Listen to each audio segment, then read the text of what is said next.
Hello students, कैसे हैं आप लोग। सो स्टूडेंट्स, लोस्ट स्प्रिंग का सेकंड पार्ट आ चुका है। अगर आपने फर्स्ट पार्ट नहीं देखा है तो आप जाइए, डिस्क्रिप्शन में लिंक है, उसमें से आप देख लीजिएगा। और हाँ, इसको देखने से पहले उसे ज़रूर देखना, क्योंकि उसमें साहिब आलम की कहानी है यानी फर्स्ट पार्ट की, और इसमें मुकेश की कहानी है सेकंड पार्ट की। और स्टूडेंट्स, आपको एक और चीज़ बता दूं कि जो भी सीरीज़ चल रही है इंपॉर्टेंट क्वेश्चन की, उसे अपनी कॉपी में नोट करते रहना। ये आपके नोट्स बहुत काम आएंगे जब आपका एग्ज़ाम सर पे होंगे। ठीक है स्टूडेंट्स, सो स्टार्ट करते हैं।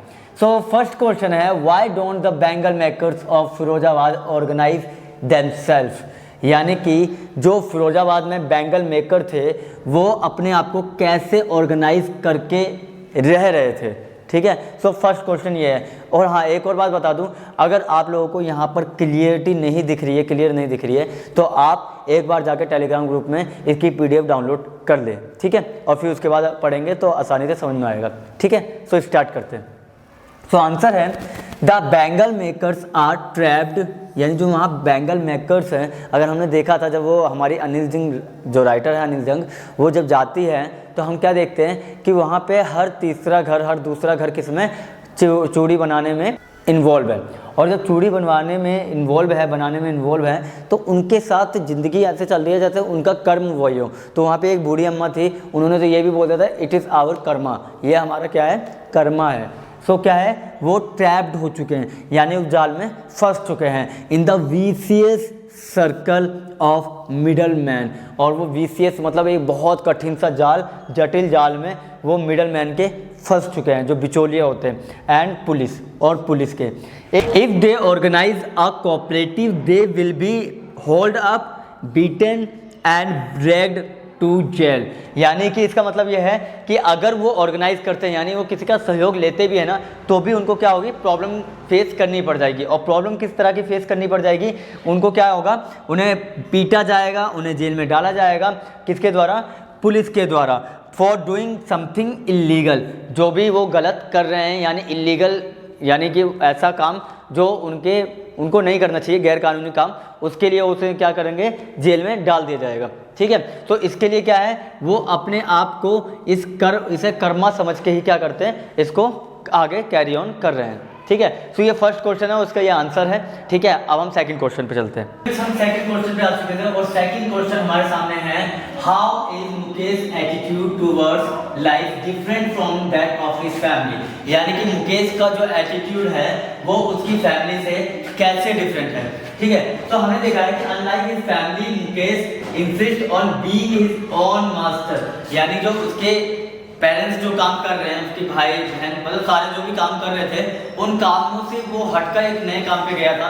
यानी अब वो चूड़ी जो बनाने वाले लोग हैं ना, उनसे हटकर अब वो मोटर मैकेनिक का सपना देख रहा था, और मोटर मैकेनिक के लिए काम सीख रहा था। ठीक है, he dreams to be a motor mechanic, यानी वो क्या करना चाह रहा है, वो मोटर मैकेनिक बनना चाह रहा है इन लाइफ में, और which in itself is a daring thought, because, और ये अपने आप में एक साहसी कदम उठाना है, उसके लिए एक डेयरिंग स्टेप है। क्यों?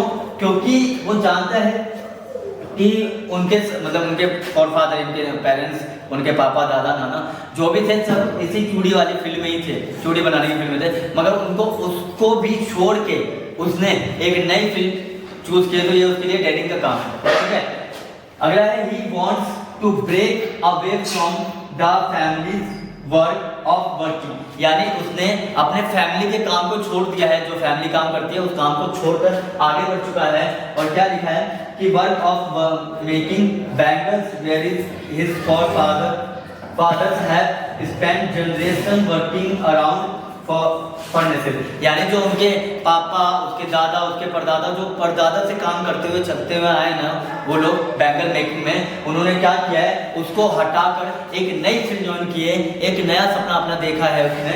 ठीक है, और वो भी हॉट फर्नेसेस के सामने, जो गर्म भट्टी के सामने जो वो चूड़ियों का काम करते थे ना, उस काम से वो बहुत आगे निकल चुका है। ठीक है, तो ये क्वेश्चन था कि मुकेश का एटीट्यूड बाकियों के कंपैरिजन कैसे अलग था, यानी अपनी फैमिली के कंपैरिजन कैसे अलग था। मैं फिर से बता रहा हूँ, अगर आपको ये समझ नहीं आ रहा, यहाँ से साफ नहीं क्लियर दिखाई दे रहा, तो आप प्लीज़ जाके टेलीग्राम ग्रुप से PDF डाउनलोड कर लेना, ताकि आपको इसमें कोई भी किसी भी तरह की प्रॉब्लम ना आए। ठीक है, तो थर्ड क्वेश्चन पे चलते हैं। थर्ड क्वेश्चन है हमारे सामने, व्हाई इज फिरोजाबाद फेमस, यानी कि जो फिरोजाबाद है वो किस लिए फेमस है, ये हमारा थर्ड क्वेश्चन है।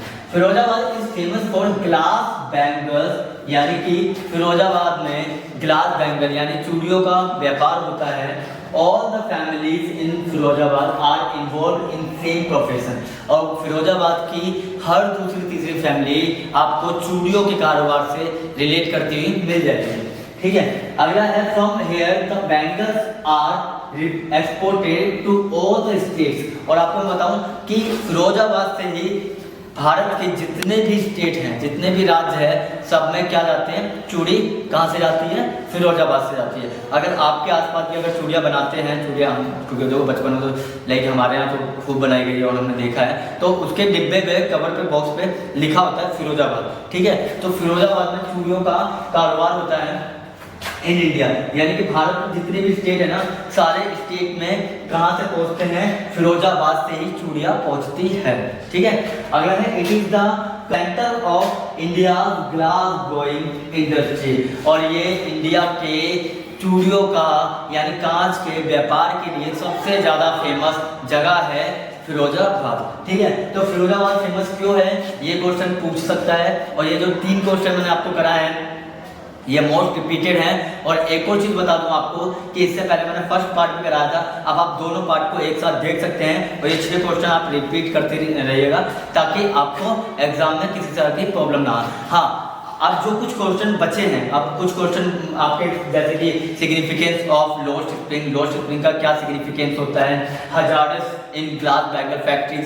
ठीक है, इस तरह के जो क्वेश्चन होते हैं ना, ये मैं आपको कराऊंगा टॉप 25 क्वेश्चन जब हम एग्जाम से कुछ दिन पहले करेंगे ना बोर्ड में फाइनली, उस समय मैं आप लोगों को कराऊंगा ये। और आपको फिर से बोल रहा हूँ, अगर क्लियरिटी नहीं है तो आप जाके टेलीग्राम ग्रुप में एक बार ज्वाइन कर लें, या इंस्टाग्राम भी चलाते होंगे आप लोग, यूज करते होंगे, तो वहां पे जाके आप मुझे मैसेज कर दीजिएगा, पर्सनल आप लोगों को PDF सेंड कर दूंगा। ठीक है, तो आज के लिए इतना ही करते हैं, अब मिलेंगे हम नेक्स्ट वीडियो में। ठीक है, थैंक यू। सब्सक्राइब करें, अपने दोस्तों को भी बताएं, और हाँ, जितना आप सब्सक्राइब और शेयर करेंगे ना, उतना हमें मोटिवेशन मिलेगी ताकि हम और नया कंटेंट यहाँ पे ला सकें। ठीक है, थैंक यू।